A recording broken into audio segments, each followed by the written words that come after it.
Il faudra choisir. Il n'y aura pas assez de place pour tout le monde. Et puis, si on en est là, c'est de votre faute. Pas assez discipliné. Pas assez responsable. Avez-vous pensé à vos parents? Et vous, les jeunes? Avez-vous pensé à vos grands-parents? Comment en est-on arrivé là? Dans un monde où une personne normale est celle qui dénonce son voisin et en demande encore plus. Encore plus de restrictions. Encore moins de liberté. Pourquoi au final? Ah oui, sauver sa peau. Et celle de son voisin qu'on adore mais qu'on dénonce au moindre faux pas civique. Vous vous demandez sûrement comment ça se fait que ceux qui étaient vos amis il y a peu, ces personnes avec qui vous partagiez les mêmes valeurs, puissent maintenant avoir perdu tout contrôle de leurs raisons. Vous leur expliquez les chiffres, leur apportez des études, des faits. Mais les yeux restent vides, rien ne se passe. Et vous vous dites, c'est pas possible, ils dorment. En réalité, vous n'avez pas si tort que ça. En réalité, le monde est sous hypnose. Avez-vous déjà entendu parler de l'ingénierie sociale?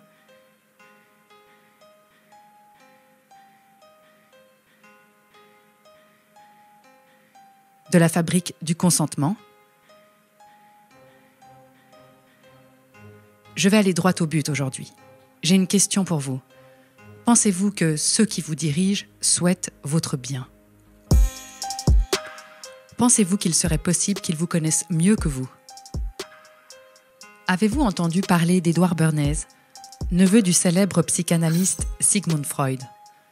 Édouard Bernays, auteur du célèbre livre Propaganda, sorti en 1928, était aussi le grand-oncle d'une personne que vous connaissez bien.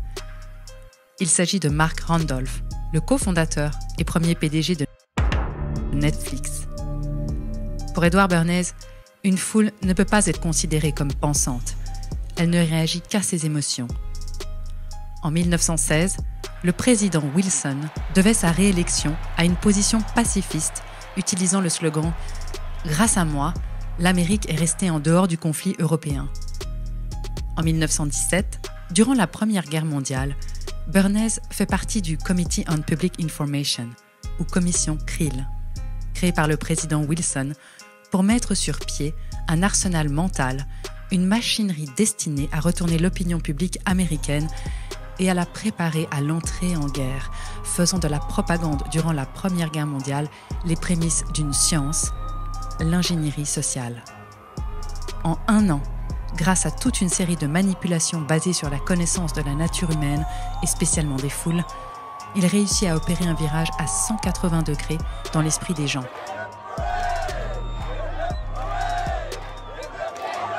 Le peuple demande maintenant la guerre.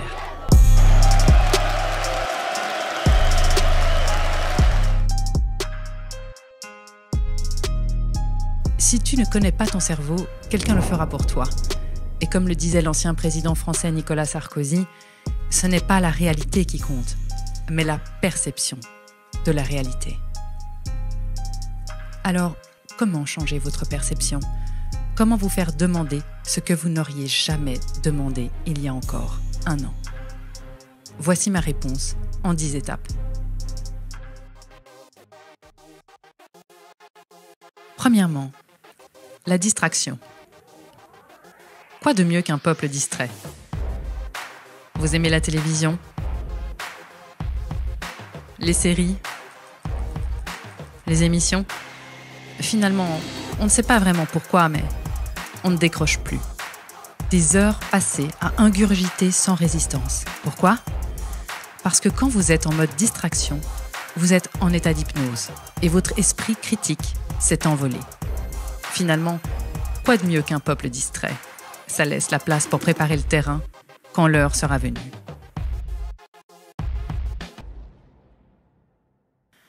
Deuxièmement, créer un problème pour mieux le résoudre.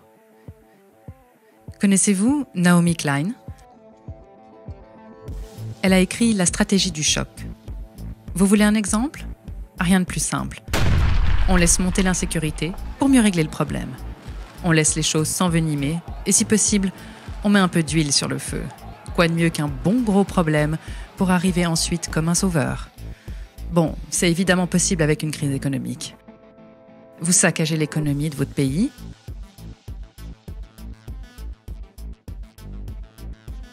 et arrivez pour résoudre les problèmes plus tard.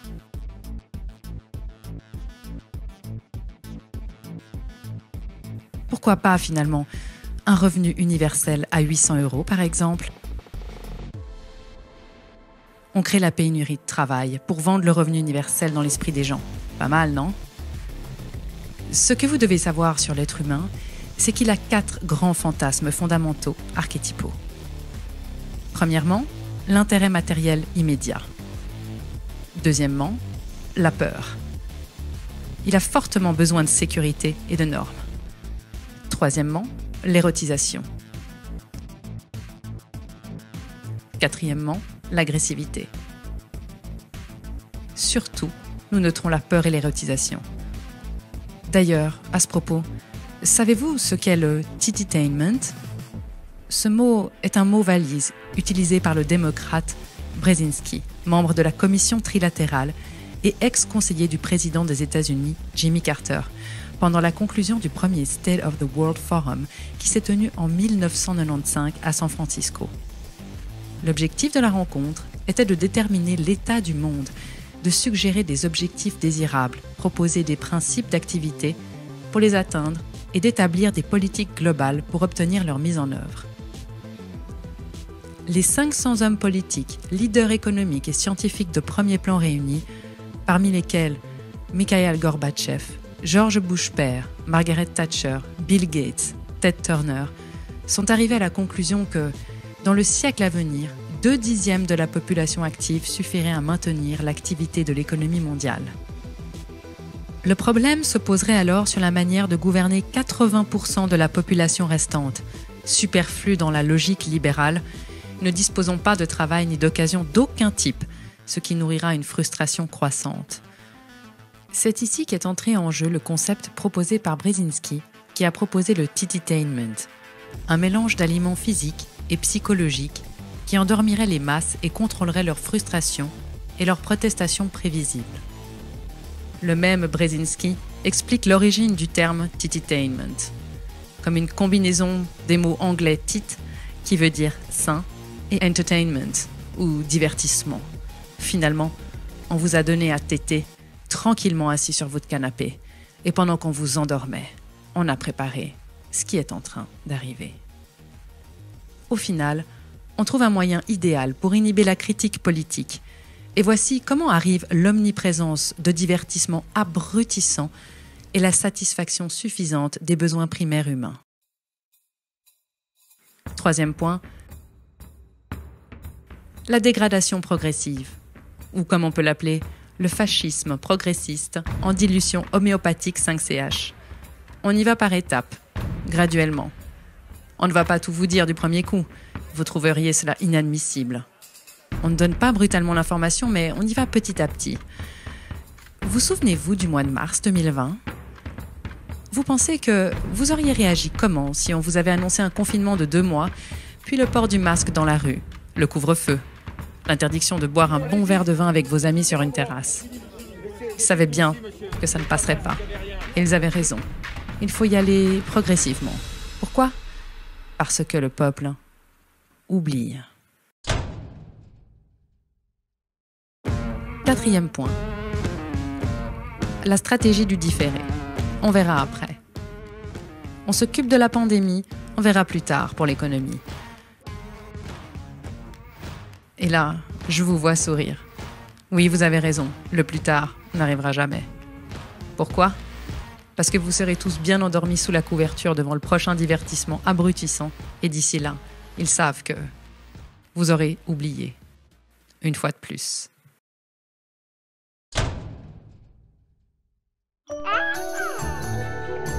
Cinquième point, s'adresser au public comme un enfant en bas âge. Finalement, la rengaine est identique. Le coronavirus est un virus qui s'attrape très facilement. Il fait tousser nausées, éternuer, ils fatiguent, donnent de la fièvre et mal à la tête. Et de ne pas rester trop près des gens, surtout s'ils toussent. Et pour protéger tout le monde, il faut tous rester chez soi. Peu importe le pays. Finalement, c'est de la faute des Français parce qu'ils ne mettent pas leur masque. C'est de la faute des Québécois. Non mais honnêtement, vous devriez avoir honte de ce que vous... Ils ne sont pas dociles et plutôt inciviques, non? Ou alors, c'est de la faute des Belges. Ils sont si égoïstes. En fait, vous avez mal agi. Alors maintenant, vous êtes punis. En fait, le monde entier est responsable, sauf, bien sûr, nos politiciens.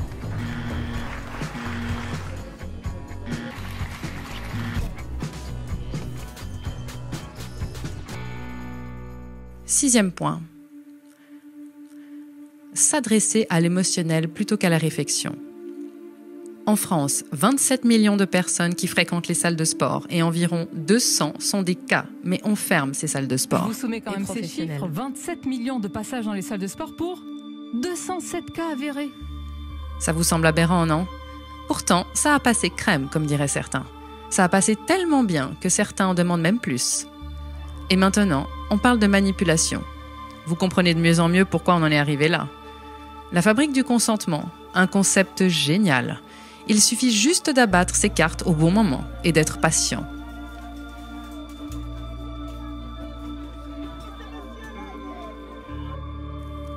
La peur première est la peur de mourir. On a tous des traumatismes en nous d'abus de pouvoir. Pensez à votre éducation, à vos moments d'injustice quand vous étiez punis. Qui n'a jamais été puni étant enfant? Il y en a parmi nous qui ont été privés de dessert, d'autres qui s'en sont moins bien sortis, avec des punitions vraiment plus violentes. Alors, on grandit physiquement, ça c'est sûr. Mais qu'en est-il de l'intérieur? Alors, quand on appuie sur les vieux traumatismes, on ajoute le sentiment de désobéissance et de punition. On devient docile. Tu ne t'es pas lavé les mains, tu n'auras pas de dessert. Tu as mal fait tes devoirs, tu es puni. Maintenant, on a grandi. Alors on nous dit qu'on met mal notre masque, qu'on est un égoïste et qu'on va se faire punir par une amende, sans compter les regards foudroyants des autres qui ont la même blessure que nous. Finalement, quand on y réfléchit, on brade notre liberté pour 135 €. Septième point. Encourager le peuple à se maintenir dans la bêtise et l'ignorance. En se spécialisant, on ne relie pas les choses les unes aux autres. Chacun est devenu excellent dans son domaine, mais n'a pas d'analyse pluridisciplinaire générale. À force de connaître tout sur rien, on finit par connaître rien sur tout. Plutôt pratique, non? Demandez à un ami ce qu'il pense de sa vie actuelle. Il vous répondra sûrement « Je ne sais pas, je ne suis pas médecin ». Alors, on éteint petit à petit l'esprit critique. Le besoin de donner du sens et d'oser questionner et remettre en perspective.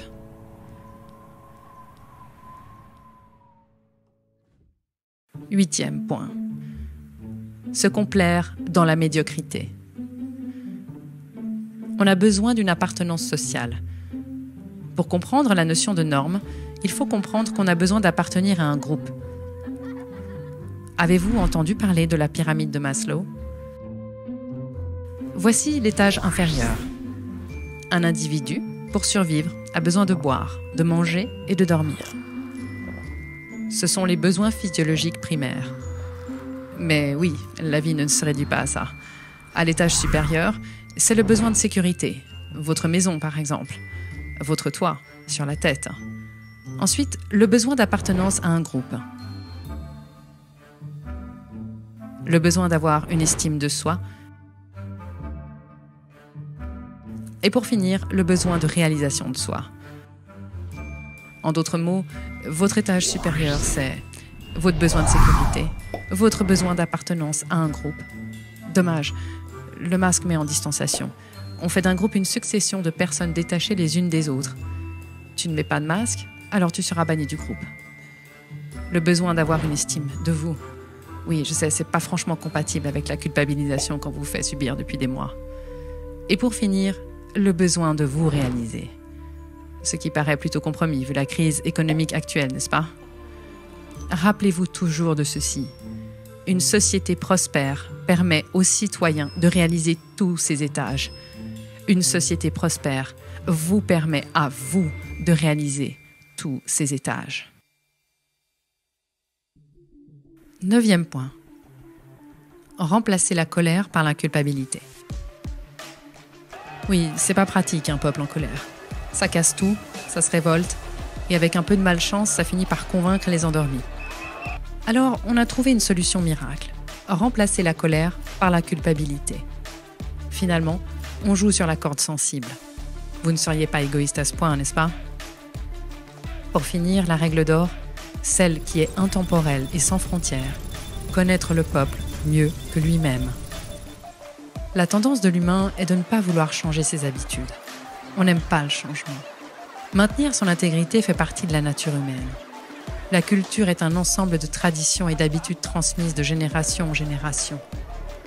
Pour imposer une nouvelle norme, il faut un choc. On jette donc un trouble dans la culture et la tradition. Pro-masque, anti-masque. Ça disloque le groupe et ça permet d'amener de nouvelles façons de vivre rapidement et sans résistance. Comment on fait? Premièrement, envoyer un choc. Un bon gros choc. Ensuite, imposer de nouvelles normes. Convaincre les gens que leurs habitudes ne sont pas bonnes. Mettre un masque pour être un héros social. Oui, je sais, on connaît la taille des masques et on a tous vu la mention « Ne protège pas du Covid-19 » sur les boîtes. Mais n'oubliez pas, la foule ne réagit pas à la raison. Elle réagit à l'émotion. Finalement, sans bonne excuse, comment amener les gens à se distancier et se diviser? Un virus est l'alibi parfait. On ne le voit pas et il permet de justifier une mesure aberrante pour le contrôle social. Oui, vous pouvez voir l'horizon se profiler maintenant. Nous sommes en dictature sanitaire. Mais d'ici peu, vous pourrez enlever le mot « sanitaire ». Comme le disait bien Edward Bernays, gouverner de façon invisible et convaincre le bien fondé des mesures que la population n'aurait jamais acceptées si tout allait bien. On crée un problème pour le résoudre en y amenant la solution qui nous arrange. Alors, souvenez-vous toujours de cela. La réalité ne compte pas. Ce qui compte, c'est la perception de la réalité.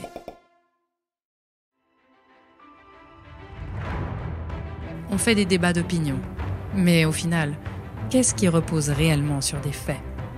On croit, mais qui vérifie? La science ne ressort pas du domaine de la foi. Pourtant, la plupart d'entre nous croient et ne vérifient pas. On adhère à un scénario, mais où est la réalité? Alors on vous distrait et on vous fait regarder à gauche quand on vous attaque à droite. Faites un arrêt sur image, une pause dans votre bruit intérieur et pensez à Jean-Paul Sartre pendant la Seconde Guerre mondiale qui a osé prononcer ces mots. On n'a jamais été aussi libre que sous l'occupation. Parce qu'il y avait un ennemi, il fallait se positionner, quelle que soit sa position. On ne se positionne jamais pendant l'âge d'or de la démocratie, mais quand on la perd. Alors partagez cette vidéo si vous pensez que nous vivons une opportunité, celle de nous positionner enfin, celle d'affirmer qui nous sommes et non qui il souhaiterait que nous soyons.